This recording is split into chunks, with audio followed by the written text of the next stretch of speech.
మీ ఎదుట నిలవబడిన నేనున్నానే. సాతాను చెరలోకి వెళుతున్న దినాలలో సువార్త ప్రకటనలో అలవరచబడిన ఒక తల్లి సువార్తను ప్రకటించి నన్ను ప్రభు తట్టు త్రిప్పింది. దసరా సెలవులు ముగించుకొని ఏలూరు వెళ్ళాను. సాయంత్రం ట్యూషన్కి వెళ్ళబోతున్నాను. సత్రంపాడు చౌరస్తా దగ్గర ఒక చిన్న హోటల్ ఉంది. అది వెదురు బొంగులతో నిర్మించబడింది.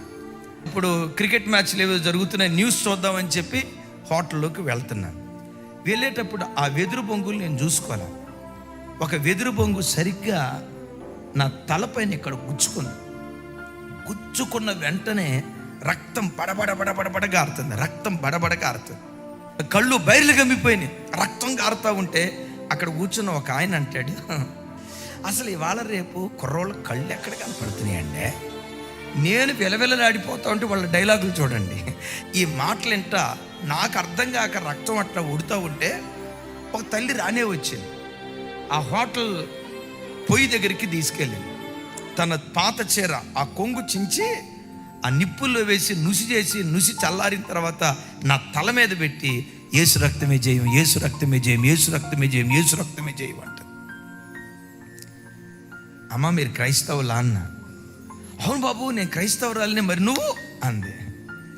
అమ్మ మా అమ్మా నాన్నోళ్ళు వాళ్ళు మంచి భక్తి కలిగిన వాళ్ళు, కానీ నేను వెళ్దామో వద్దా కాస్త అటు ఇటు ఊగులాడుతున్నానమ్మా అని చెప్తే, బాబు అవన్నీ తర్వాత మాట్లాడుకుందాం, కానీ ముందు రక్తం పోతుంది అయ్యా, నా బిడ్డలాగున్నావు అని చెప్పి ఆ చీర కొంగు చింపి ఆ నుసి నెత్తి మీద పెట్టి రక్తం ఆగే వరకు యేసు రక్తమే జయం, యేసు రక్తమే జయం, యేసు రక్తమే జయం అంటారు.